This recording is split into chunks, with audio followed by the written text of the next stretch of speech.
Hey, how's it going? So, next fight, Bivol Beterbiev. This is another great one, alright, one on my list.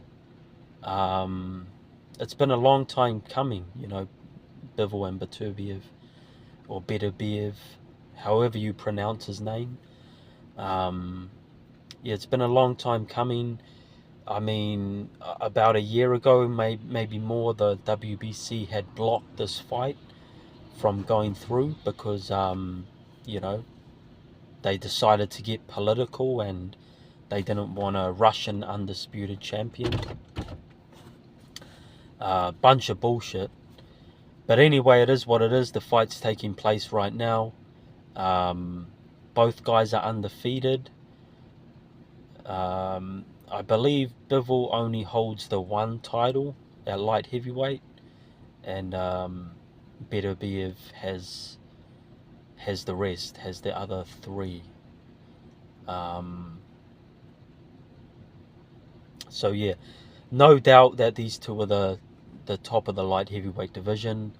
I mean, Bivol's beat Gilberto Ramirez, Canelo, Joe Smith Jr., Pascal. You know, Beterbiev has beat Callum Smith, Anthony Yard, Joe Smith Jr. There's the common opponent.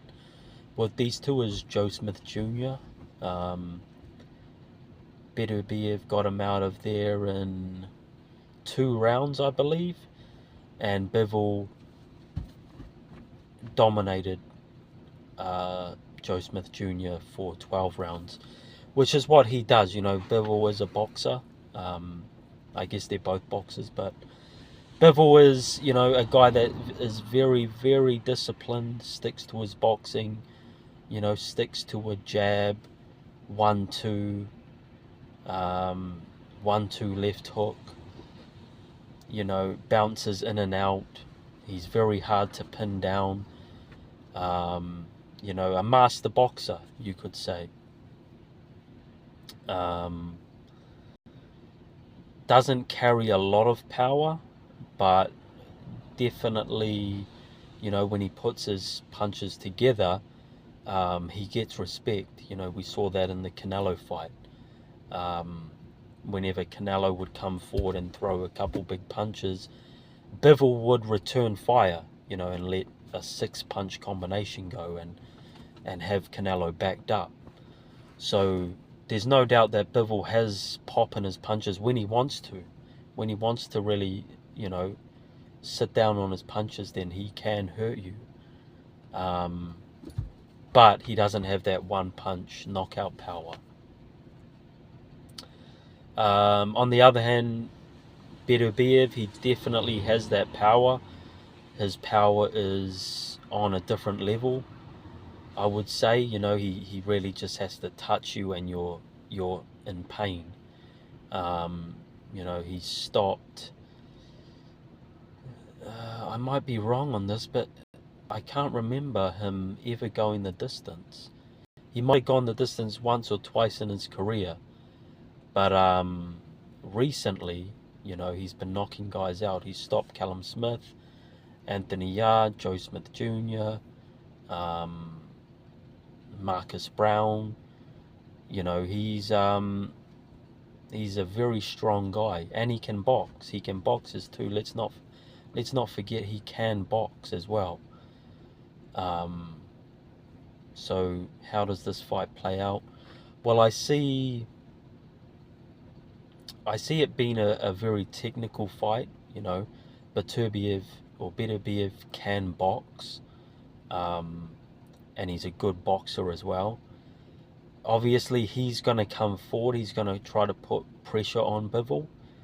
He wants to wear Bivol down like he does all his opponents. Bivol will be on the back foot for the most part, but like I said, against Canelo, he showed he's got grit in him as well. Like, he'll step forward, let a combination go, try to hurt you. So no doubt he'll fire back against Beterbiev. For me, the question is, can Bivol hurt Beterbiev? Can he hurt him? Because if he can't, if Bivol steps forward, lets his hands go, can't hurt Beterbiev, and then Beterbiev steps forward, continues his pressure, it's just relentless pressure.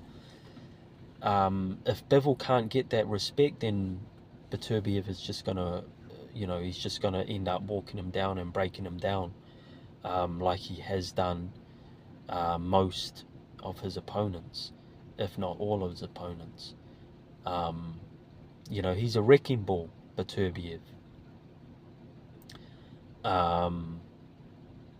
He has been dropped though. A couple of times he has been dropped. So, can Bivol drop him? Can Bivol get a knockdown or two in the fight? Absolutely he can. But yeah, for me, I mean, if there's one fighter that can outbox Beterbiev for 12 rounds, it would be Bivol. Because like I said, Bivol is a master boxer. So if there's one guy that can do it, it will be Bivol.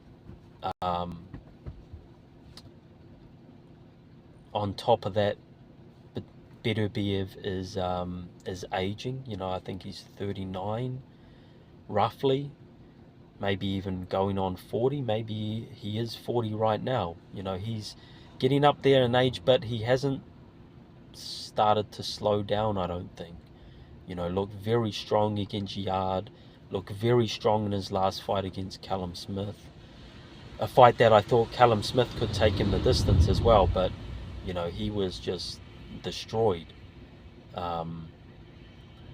So yeah, there's no signs of aging really in Beterbiev. So yeah, like I say, I think it's going to be a technical fight, a boxing match, and then we'll just have to see what reaction Beterbiev has when he gets hit by Bivol, or when Bivol, steps forward with one of his combinations, 6, 7, 8 punch combination. If Beterbiev sort of just brushes that off and walks through him, or Bivol tries the combination and he lets 1, 2, 3 punches go, but Beterbiev fires back and catches him, then Beterbiev is going to have the upper hand for the rest of the fight. So that's the key. That's the key thing for me anyway. Is, does Bivol have enough power to get respect? Because if he does, he can box his way to a win. Definitely. But if he doesn't have the power to get respect here, Beterbiev is going to walk him down and probably eventually break him down and stop him late in the fight. Or it might go the distance. I might say this fight goes the distance, but Bivol, really gets busted up in the last 4 rounds of this fight. But, can he get a lead? Can he get a big lead? Can Bivol be up 7 rounds to 1 or something like that going into the last 4 rounds? Because it could be something like that. It could be Bivol wins the first half of the fight, Beterbiev wins the second half, and then it comes down, to a decision. I always like to make a prediction. I don't like to leave things, just on the fence. So I'm going to say Bivol gets the job done. I'm going to say he does have enough power to get respect, and he boxes well for 12 rounds. Beterbiev, like I say, he is a good boxer as well, so it's not going to be a blowout. Beterbiev can win rounds with his boxing as well. So I think it's going to be a close fight. I think it's going to be a war at times, definitely. Like I say, Bivol steps forward with combinations. Beterbiev obviously brings power and, you know, a lot of grit and will. So he's going to come forward as well. Well, he's going to be coming forward the majority of the fight. So, you know, at times they're going to be exchanging. Wouldn't be surprised if both guys get dropped in the fight at some point. But I'm going to edge Bivol in this one. Yeah, I'm going to edge him a decision win in a close fight. In a close fight with some good exchanges, some good boxing, maybe both guys getting dropped. Yeah, that's how I see it. Bivol by decision. We'll say split decision. Alright, let me know what you think.